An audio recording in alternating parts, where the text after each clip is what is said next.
Welcome to Truth Jihad Audio Visual. I'm Kevin Barrett, doing radio and sometimes visually enhanced radio since 2006.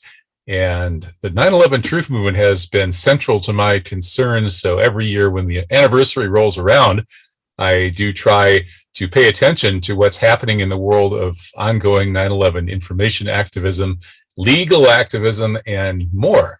So today, I'll be talking to three people who are I believe all three associated with lawyers, the 9/11 Truth Lawyers Group, which is the most active group these days in actually seeking a remedy for the 9/11 evils.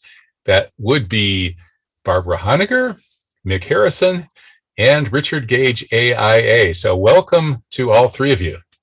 Thank you, Kevin. Thank you, Kevin. Awesome All right. to be here. Yeah, it's good. It's good to have you, and I admire what all of you are doing, persisting in this David versus Goliath struggle. So, where to begin? Well, I was thinking first we could talk about the events around this anniversary, specifically yours, of course, but any others as well.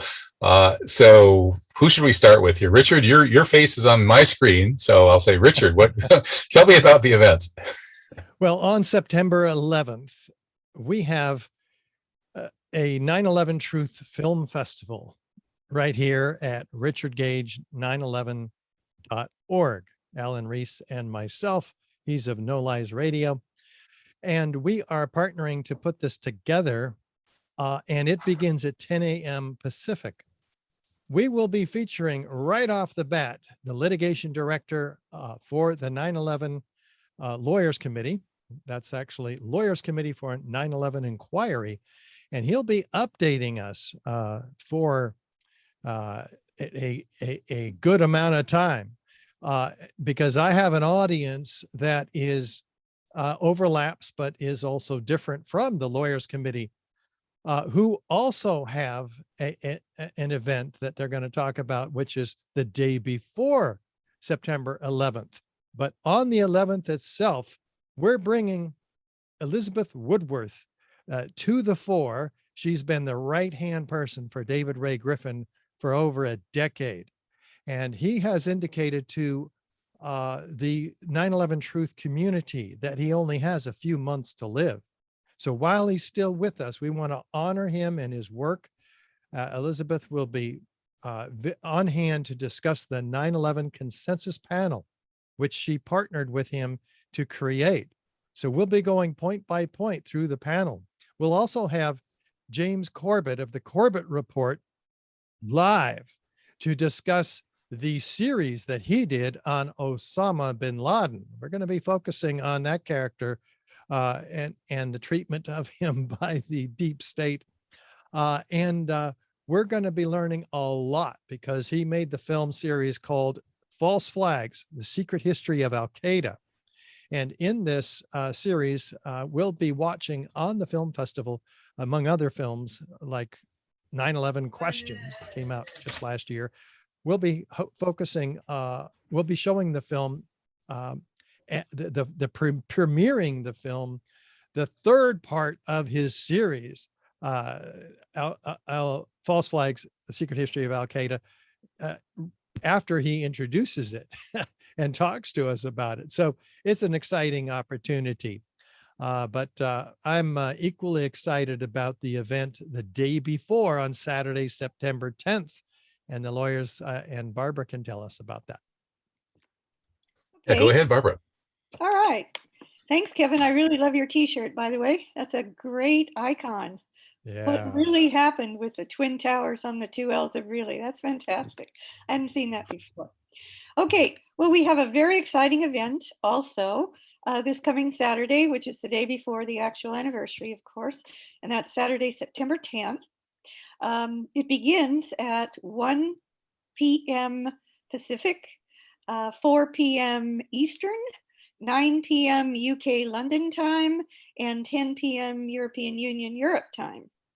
And we know that the Europe group that is putting on their own event, believe it or not, a 12-hour live event with real people in a real place, as well as live streamed. That is going from, that will end at exactly when ours begins. which is 4 p.m. Eastern. So all of that audience, that live audience and online audience, will be given the opportunity to watch our event immediately after theirs ends. So that's exciting. So our event is titled 9/11 Symposium 2022, Exciting Legal Developments. Basically, we're going to be not only updating you, and Mick Harrison, our litigation director, you'll hear from in just a moment, will be doing that, opening our event after the dedication to Professor David Ray Griffin, as Richard mentioned. Both of us are dedicating our events on the 10th and the 11th to Professor Griffin, who I like to call him the dean of the 9/11 Truth Movement. I believe he is. We have to put dean in quotes because it's not really a university dean, but you know what I mean. So let me tell you a little bit about our event. I've given you the date and the time. It is free. We are asking for generous donations because we really need your help. And in order to sign up for the event, to register, which you need to do to get the Zoom link by email before the event, you need to go to our website. The Lawyers Committee website is LC, that's Larry Charlie, so lcfor911.org, and you will easily find how to register and see all about our event. But I'm going to give you a thumbnail sketch about our presenters and our interactive segment, which is very exciting, so that our audience can participate with us. So the presenters will be, as I mentioned, opening with our litigation director, Lawyers Committee Litigation Director Mick Harrison, who's here today. And he's going to be talking about dispatches from the battlefield, where we've been and where we're going in the 9/11 Truth Movement in general, and in particular, the Lawyers Committee for 9/11 Inquiry. We've got some exciting positive news, and we've got some serious decisions to be making. Our Lawyers Committee and plaintiffs in one of our major cases, Mick will be telling you about here in a moment. So we need your input on that, and there will be an opportunity at the end of the event for the audience to give us your feedback. Christopher Goya is going to be speaking. He was the former firefighter and former New York Fire Commissioner. He's going to be speaking on 21 years later, 9/11, 21 years later. And he's an amazingly passionate and motivational speaker on 9/11 truth and advocacy. Then Richard Gage will be telling us about 9/11 Crime Scene to Courtroom, which is the title of the film series project that Richard and Richard's LLC, Richard Gage 911.org, and the Lawyers Committee are partnering on, and we're actively working on that. And then Eric Lawyer will be talking about, his title is Never Again, and that's a famous slogan, of course, from the Holocaust, but this has nothing to do with that, but that's what he's taken it from, he told me. And so Eric Lawyer is the founder of Firefighters for 9/11 Truth, and another more recent organization and alliance also, and he will be speaking. Charlotte Dennett, who is an attorney and a member of our board. She's an acclaimed author of 4 very important books. She's going to be, her title is Follow the Pipelines, that's the oil and gas pipelines, Follow the Pipelines, Key to 9/11 and the Global War on Terror.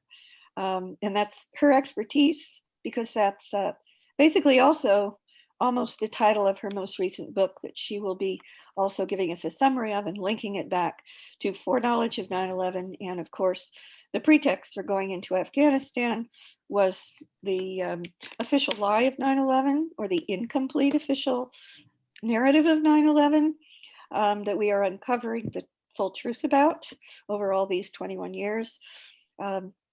So that will be Charlotte Dennett.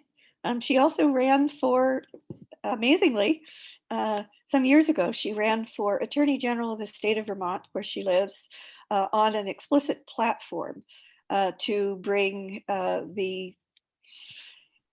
from her, it's not endorsed by the Lawyers Committee, but at the time, she ran on a platform to bring Bush, Cheney, and the insiders in the Bush-Cheney administration, military and intelligence complex to justice for their part in 9/11.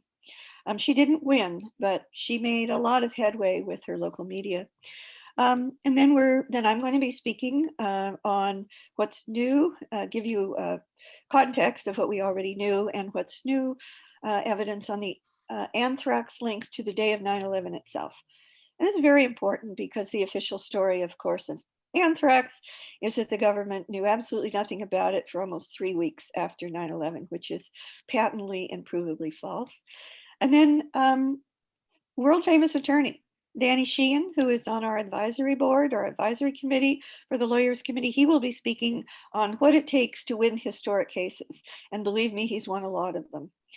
In just a couple of examples, he argued for the New York Times in the famous Pentagon Papers case and won the Karen Silkwood case. Unfortunately, after her death, but for her estate, as I recall it. Then Christina Borgeson, who is on our board. She is former top television journalist with CBS and many other mainstream television stations. She is the producer and director of the incredible film TWA Flight 800, exposing the official lie of that. And she's going to be the MC of our event. So she will actually open it at the top and then turn it over to Mick Harrison, our litigation director. She's also the host of the Whistleblower Newsroom, which is a podcast, I believe a weekly or maybe even bi-weekly podcast that everybody should go to on her YouTube channel, Whistleblower Newsroom. And then at the end, we're going to have two special segments. Mick will come back, litigation director Mick Harrison, an attorney will come back. And there's going to be a special interactive session with our audience members on legal strategies and advocacy tools for 9/11 truth activists and advocates. And he's going to be organizing that. And then at the very end, we're going to open up to Q's and A's from our audience members with every one of our speakers. Hopefully we'll still be there for that. So that's very exciting. And again, folks need to register for the symposium. And to do that, you just go to our website, and that's lcfor911.org. And it will be obvious on that homepage how to do that. And we look forward to seeing you. And we request, even though it's complimentary and free, we do request your generous donation. We need your help, especially now, as you will now hear from Mick Harrison. Yeah. Do you have anything to add, Mick? Barb did a pretty comprehensive job Well, that's there. just about the event, Mick. That's. We'll just say thanks to Barb and you on. Well, there are a few details I could add, as always. It's rare to find a lawyer with nothing to say, and I'm probably not the exception. So I do want to note that the interactive aspect for this event, I hope to be productive as much for us as the audience. And so there's going to be 2 times for the audience to give us feedback, for us to listen to them and hopefully respond and get further feedback. It's going to be at the beginning and near the end. And at the beginning, when I do my presentation, I'm going to give a summary of the legal battles we've been in, the investigation efforts we've conducted, the advocacy efforts we've conducted, sort of where we are with everything, which is the where we've been component. But we're also then going to raise some questions, and they're going to be at the moment questions rather than us announcing our plans for the future.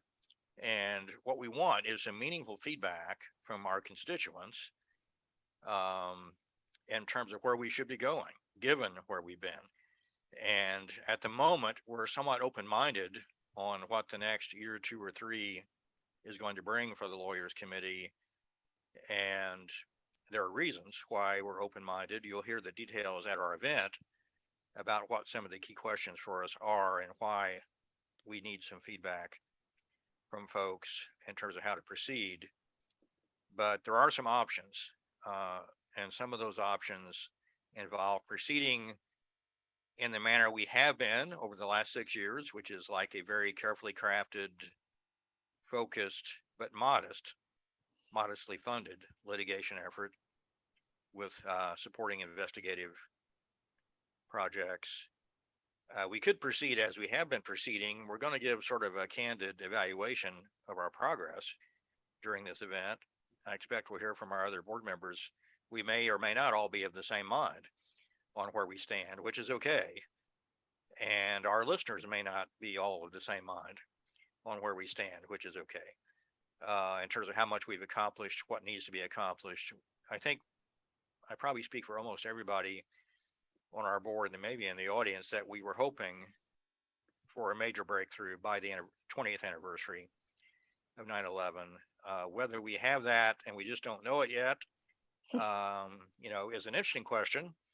But I think we're all still working to get that breakthrough, and the progress has been incremental. So we're doing some soul searching, and we're all having to make some decisions, and I am in particular having to make some decisions about my future and how can I be most useful to the movement and still survive doing it. So that dialogue between us and the audience is actually going to be significant for informing us on how we decide to proceed. We're going to listen seriously to what folks tell us. We can't promise we're going to do everything that's suggested to us.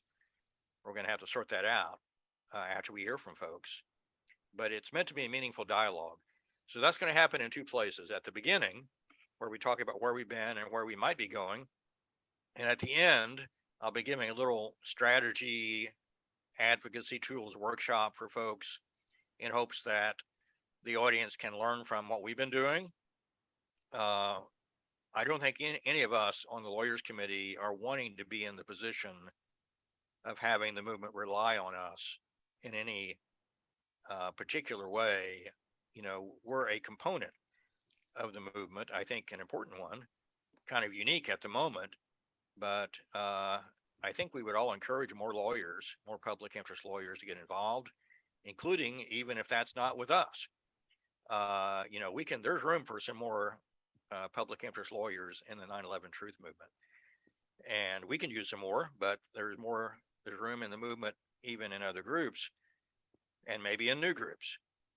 So I'm hoping to give some lessons learned from our hard work over the last 6 years, and hope that folks don't have to reinvent the wheel over the next 6 years as the movement continues.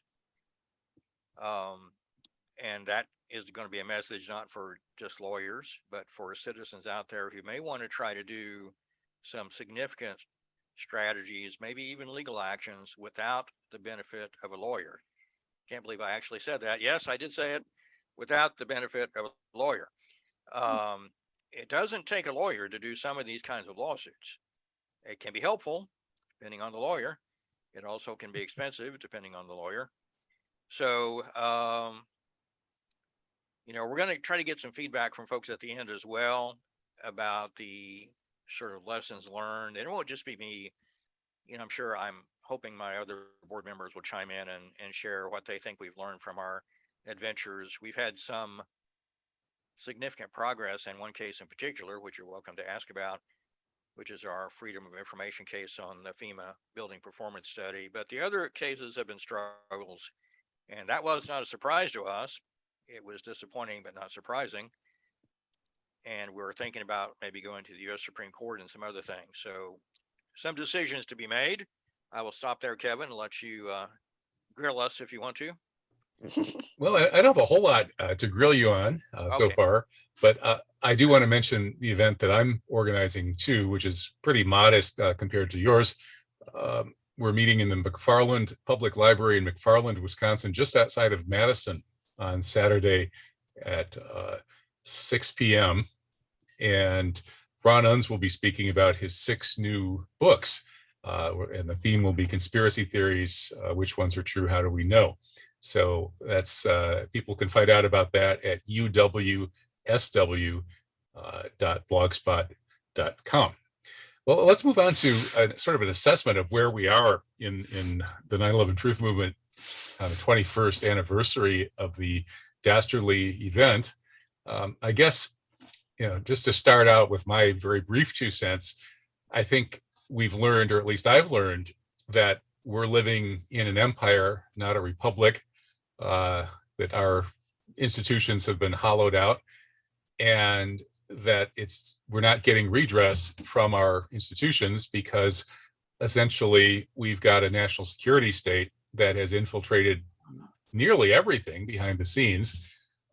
So we're not really living in a nation with the rule of law anymore. And so, to my mind, what needs to be done is essentially a revolutionary change to restore the republic and end the empire. And I don't think that will happen until a massive disaster comes along, which probably won't be too long, for better or worse, such as a massive defeat in war or an economic collapse. And once that happens, if we have the map of where we are and where we're going, which is simply, take Trump's MAGA and make it MAGRA, make America a great republic again. That might actually help. That notion of ending the empire and restoring the republic as a roadmap. So that's kind of where I'm sitting, and I think the fact that the 9/11 Truth Movement has made no progress through our institutions when we have a completely controlled media, not only controlled by our own deep state but by a certain foreign nation which was complicit in 9/11 as well, largely controlled courts, and a utterly corrupt election system, with all major decisions being made behind the scenes by a criminal cartel that's interwoven with a national security state that doesn't have to stand for election. All of these things make it kind of clear to me that what we're up against, and the fact that the change we need is revolutionary, and that, as Leonard Cohen sang about being sentenced to 20 years of boredom for trying to change the system from within. Well, that's what we've just been through, and now it's time for revolution. But you guys go ahead and tell me what you think. I guess we could start with Richard, who's sort of number one in our speakers list. We can just follow the same order. So Richard, am I crazy to think we need another American Revolution? Careful, Richard. Yeah, really, you're going to throw that one at me. Don't you think I'm in enough hot water as it is? Richard. Go Okay, ahead. you just say what Tell you us need what to you say, think. Go ahead, Richard. Richard. I may be unleashed. I may not be that unleashed. I am talking about the false flag operation that happened not only on 9/11, but is happening in the last 2 years. But that is not a part of the discussion that we should be having today with this assembly. I will say that what 9/11 proved, and the evidence for the explosive demolition of all 3 World Trade Center skyscrapers, is that our elected representatives are not doing us any favors. They appear to all be working for somebody else. You mentioned the deep state. I agree. The media is not reporting the truth about these events. We've been censored in the press. And so we've got some serious and systemic problems in our society. And I personally think that the best way to wake people up is to continue focusing on the destruction of the towers, because the evidence is so abundantly clear and irrefutable, which is why we have taken it to the U.S. attorney to be given to a special grand jury. And this grand jury probably has not been given that evidence. So now we have proof of, as if we didn't before, corrupt judicial system that we're operating in, trying to get justice. I mean, this is a problem that Mick can speak about, but what we're doing is making a film with the Lawyers Committee, 9/11 crime scene to courtroom, to bring to life the 60 exhibits of evidence that we've already submitted to the U.S. attorney. And by the way, we've sued them to force them to show us whether they've given this to the grand jury or not. And Mick can also speak to this problem that we had in the form of the judge's decision about that. But we're not giving up. The film will be delivered to the U.S. attorney again as an opportunity for the jurors to see for themselves the evidence brought to life by myself and experts in the 9/11 evidence. And we'll be looking right into the camera, and we'll have all the evidence, more than we ever had in 9/11 explosive evidence. Experts speak out. And this is why it's a series. We're going evidence section by evidence section, beginning with World Trade Center 7. And we are and will be filming this in the next 2 months. So very exciting opportunities for us. And that's why we have a fundraiser on September 11th to make sure that we raise the next $19,000 that's required to make this film. So I'm encouraging everyone to come to the September 11th event and donate generously and attend the film festival and watch what's going to happen. It's very exciting as we edge toward justice in this long information war that we've found ourselves in now for 21 years. And I hope it won't be another 21 years. I really think we're on the verge of something big. You indicated that yourself, Kevin, when you talked about economic collapse or war, or there's a whole host of problems that are mounting in this country that could be a tipping point for the awakening of millions and millions of Americans. Very well said, Richard. Thank you. Barbara, I'm curious about your take on the 21 years of 9/11 truth, and where do we go from here? Right. Well, I have a number of thoughts. I'm not sure which is the right order, so I'll just start. I believe that there will be a breakthrough. I mean, first and foremost, we're not going to give up, ever. The 9/11 truth movement is real. It's here to stay. That's number one. We have challenges, but we will face them. And we will succeed eventually somehow. I believe that we will succeed in a surprising way. And I don't necessarily mean the Lawyers Committee. I mean that everyone in the 9/11 truth movement, everything that we're doing, everything that everyone does, even on a daily basis, is adding up.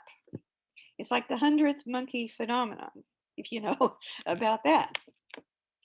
And I just like to remind people, remember Richard just said, I think he started out saying that we're now, or you did, we're now an empire, we're not a republic, okay?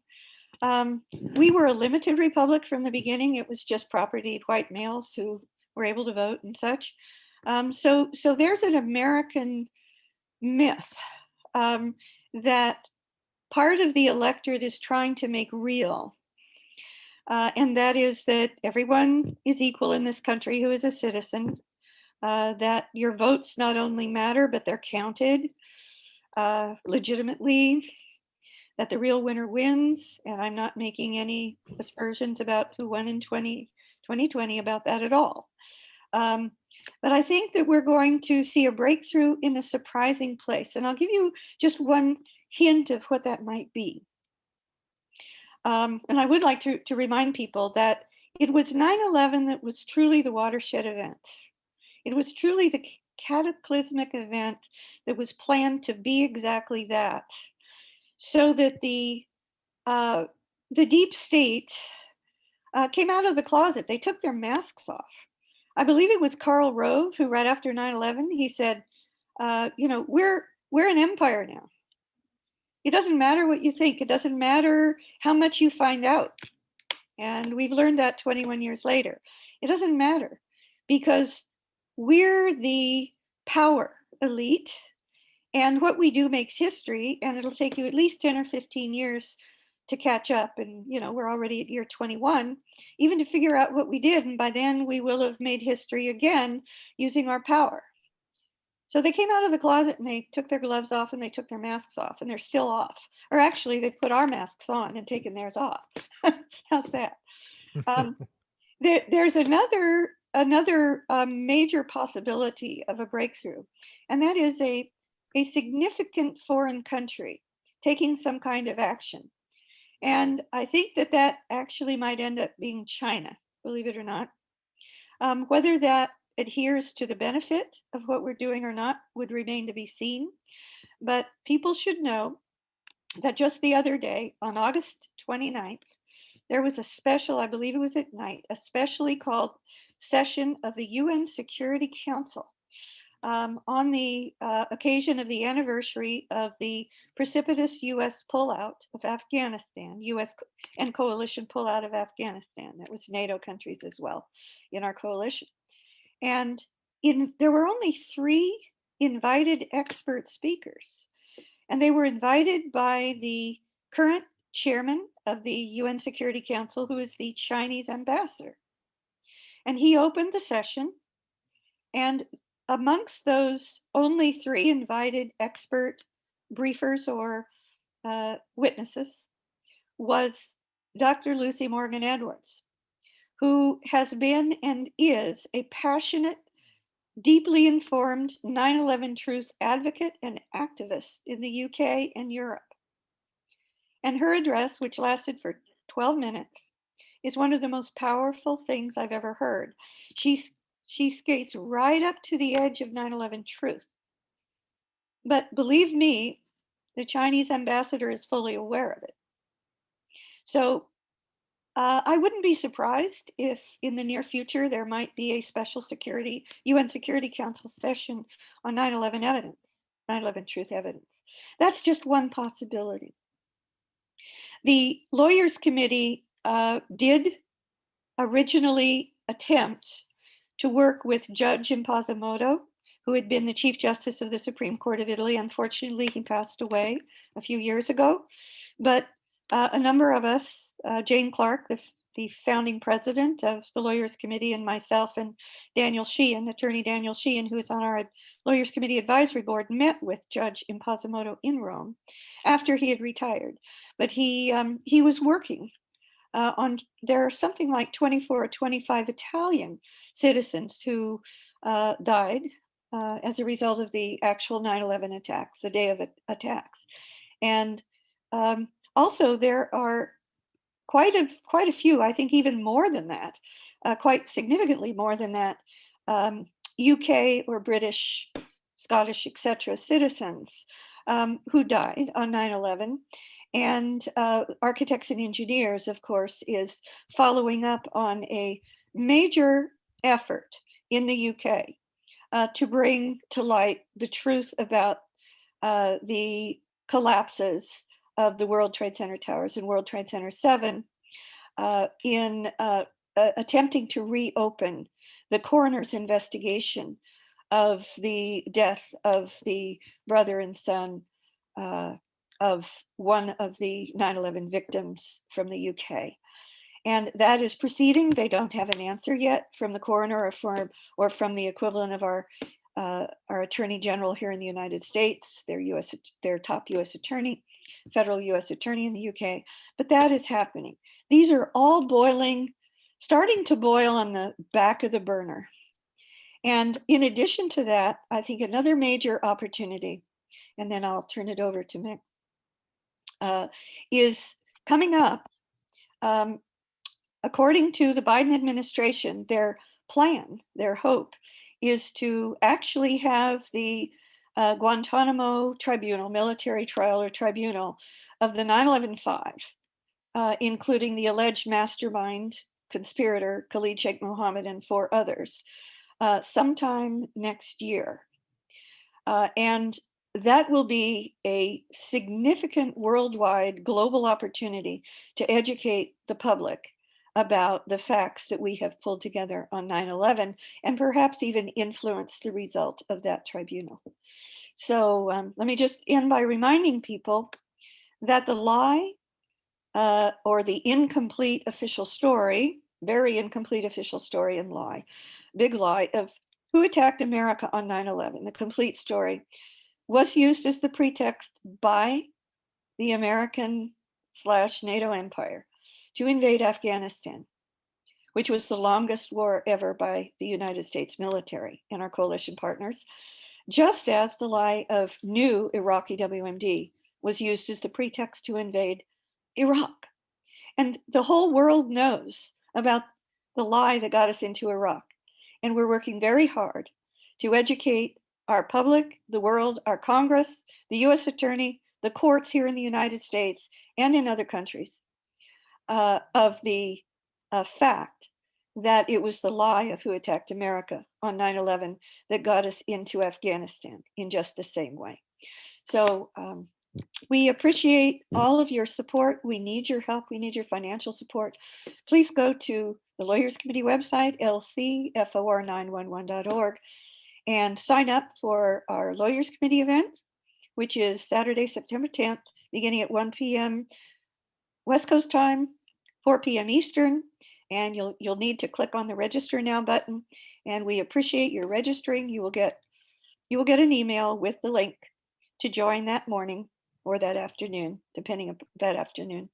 And we appreciate your generous donation. So I'll turn it over to Mick. Thanks, Barbara. Okay. Take it away, Mick. Thank you, Kevin. So Kevin has asked some big picture questions here about the state of the movement, and also in his comments about maybe the need for a revolution of some kind. I think we're all speaking on our own behalf as individuals when we answer those big picture questions. The Lawyers Committee doesn't have a position on revolution, for example. But we might get there one of these days, but not in the political sense. Our government was designed. I don't know that it's been very true to the way it's been designed, but our government was designed to provide for peaceful revolution in various ways. One is through elections, another is through revolutionary changes in law through the court system. And we're, putting some of those principles to the test in terms of the legal system right now through the Lawyers Committee's strategies. And I think we're in the middle of a revolution of sort of an information revolution in terms of public awareness, in the sense that Barbara's talking about the cumulative impact of years and years of advocacy on 9/11. And I think more and more people understand, we got into this war under a false pretense. It's led to an endless war based on a false pretense. And we're moving away from, our what should be our evolution to a real democracy in the way that our principles state what America should be, and into more of an empire, which is not the democracy that our Constitution and other guiding foundational documents envision. And I don't think that's the America most of us invested in and want to see evolve. So the question is, what can we do to help America evolve in the right direction, to be a real democracy, even more than it ever has been, and to not be an empire and not have, corporations and influential folks with resources misuse the military power of the United States and the intelligence agencies of the United States to do their private agenda, which is really what's going on. And 9/11 was a trigger threshold event in that regard. So although there is plenty of room for skepticism and criticism of our institutions, legal and election and other, our approach thus far, we're going to be seeking feedback on this in our event, but our approach thus far has been to test the legal system by bringing very carefully designed lawsuits to bring more of the truth out, to try to hold some of the wrongdoers accountable, and including some of the folks in the government that have engaged in cover-up actions that essentially are putting federal agencies in between the victims and the citizens and the wrongdoers. And what we would like to see is some real accountability for the actual wrongdoers, those who committed the crimes of 9/11. In order to get there, it looks like we're going to have to get past and through several federal agencies who are engaged in cover-up activities, some of which have been made clear by our lawsuits. Even in the lawsuits where we haven't prevailed by a court decision, important information has been gained, and including information about how agencies have conducted themselves in either being forthcoming or being the opposite of forthcoming. Let me give you one example, Kevin. on our current active lawsuit against the Federal Emergency Management Agency and NIST, the National Institute of Standards and Technology. When I say ours, it's actually a David Cole lawsuit. David was our FOIA director for a time. He's the plaintiff. I'm his attorney. The Lawyers Committee supports that litigation. And we're now briefing summary judgment. So we're on the verge of a decision, a final decision in that case. And the way it started, as you may remember this story, Kevin, David asked for all the records of data used by FEMA in the first government study on the collapse of the buildings at the Trade Center, which was FEMA's building performance study. And the strange response he got initially from FEMA was, we don't have anything to give you. We don't have a single piece of paper to give you about any data we used in the study, which of course would be impossible unless there was a total fabrication. So, but since it was a published study and they spent $1 million on it, we didn't actually believe that answer. So we persisted and pursued. It took 4 years or so. The agencies, after a year or so, eventually concluded they had about 3,700 pages of records they could give David, which had been transferred to NIST from FEMA. FEMA claimed it didn't keep anything, didn't keep a single piece of paper or a single email or a single computer file from their $1 million study, which we don't believe. And but they did say they transferred a bunch of stuff to NIST, which they did. And NIST was asked to search for it, which they did, except they didn't really, but they said they did. And they ended up producing 3,700 pages of records, and they did give those to David, but only after he sued them. And when David reviewed those records, the key evidentiary documents he was looking for, like some key video and photographs of the steel residue from the structure of the towers after the collapse, which showed or appeared to show a high temperature, corrosion, erosion, sulfidation, which would be sort of a telltale scientific red flag about the use of high-tech explosives. That evidence was still not produced, even in the 3,700 pages they gave us. So we proceeded to litigate that case. In FOIA cases, people may not realize you normally do not get discovery like you would in a standard civil case. You don't get to do depositions, interrogatories, document requests normally, but you can ask in a special case, in a FOIA case, if the government seems to be acting in bad faith, concealing evidence, you can ask to do discovery and the court can give you permission. In our case, we made a motion for that discovery and the court eventually approved it. And so we finished that discovery a few weeks ago. We deposed 2 officials from FEMA, 2 officials from NIST. We acquired a number of documents, several hundred pages of documents about how they did and did not do their search for the records David asked for. And they had to answer a bunch of our questions under oath in writing as well. Now, the long and short of what we learned from that, part of it's about legal process and why people shouldn't be completely discouraged, at least yet, about the ability of the legal system to work. I'm not saying I can guarantee you it will work in every case. I'm just saying it is working in this case. And the bottom line is we now are in a position to prove that what FEMA told David and told the court, which was we turned over all of our electronic and hard copy papers, originals and copies, sold copies to NIST, that was simply a lie. It was false. Now, we sort of knew that from the beginning. The difference is now we can prove it. We can prove it through the use of the legal discovery process. So that was one big lie. And it turned out that FEMA had not even asked its building performance study project manager, Paul Turtel, to search his computer or his emails for responsive records. They didn't even ask. So no search was conducted. They first led David to believe they did a comprehensive search and found nothing. It turns out they did no search. They told the court they gave everything from FEMA staff to NIST. Turns out they gave nothing from FEMA staff to NIST. They only gave contractor records to NIST. So we can now prove that. Okay, and that is pretty much hard evidence of a cover-up by FEMA. Mhm. Now, the other thing we found out from this discovery was that when the FOIA request was transferred to NIST by FEMA, because NIST was pretending to give NIST everything, so NIST should be able to find it, and they did. They were given quite a bit. And as you know, I think Kevin, NIST went on to do its own study of the Trade Center collapse, which became an issue for another nonprofit, Architects and Engineers, which has a lawsuit pending on that issue, which I'm representing them in. Now, so what did NIST do to pull up all the records that FEMA had given them about the building performance study?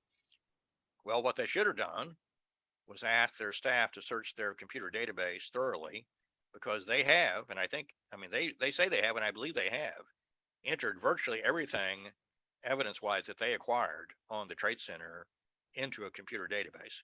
They call it the World Trade Center database.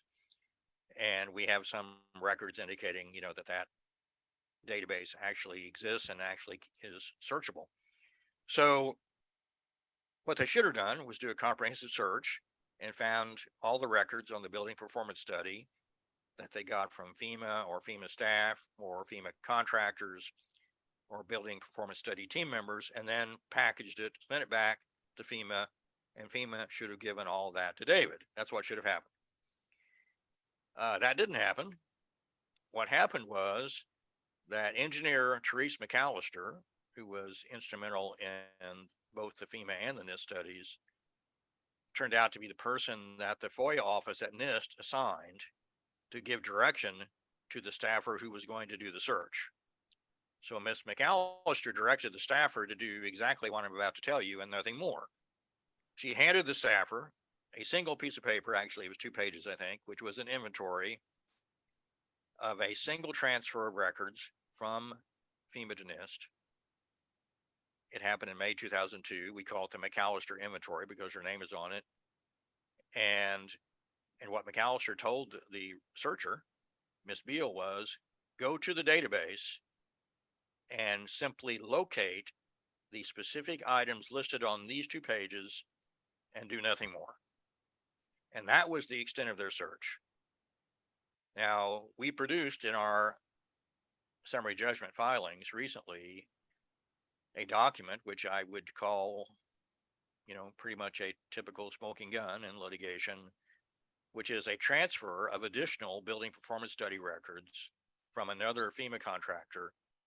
The first one was by Greenhorn and O'Mara. The second one was by Gil Sands, Murray Stefasek. It happened later. First one 2002, second one 2003. A bunch of videos and photographs, which remain missing and not produced to David, appear to be in that second transfer. And that second transfer was addressed to Therese McAllister.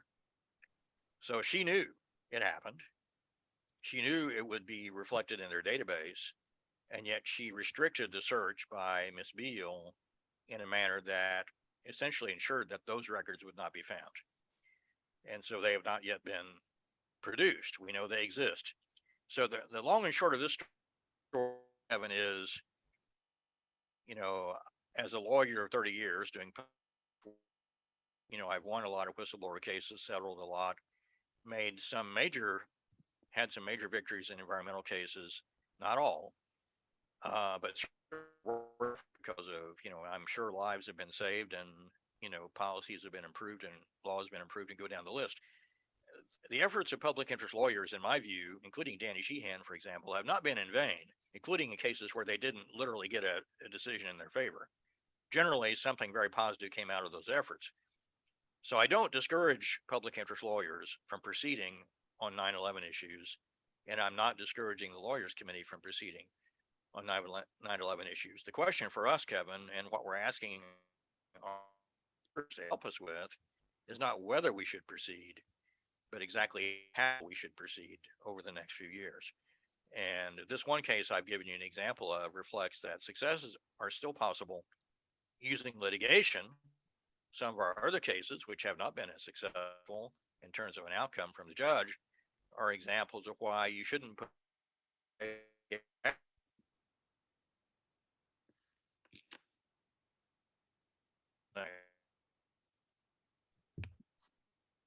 So Nick, you've frozen on my screen. Yeah, Yeah. mine too. Uh-huh. Yeah.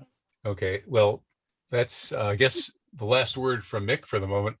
Well, if Mick can hear, maybe Mick could hear.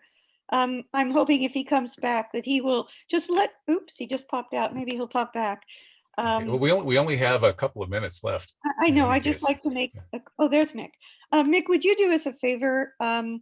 Yeah, you're back. You had frozen for a while. Could you just let the audience understand and Kevin understand that in almost all cases, or maybe all cases, where we have not yet prevailed in the courts or have not prevailed, it's on this issue of standing.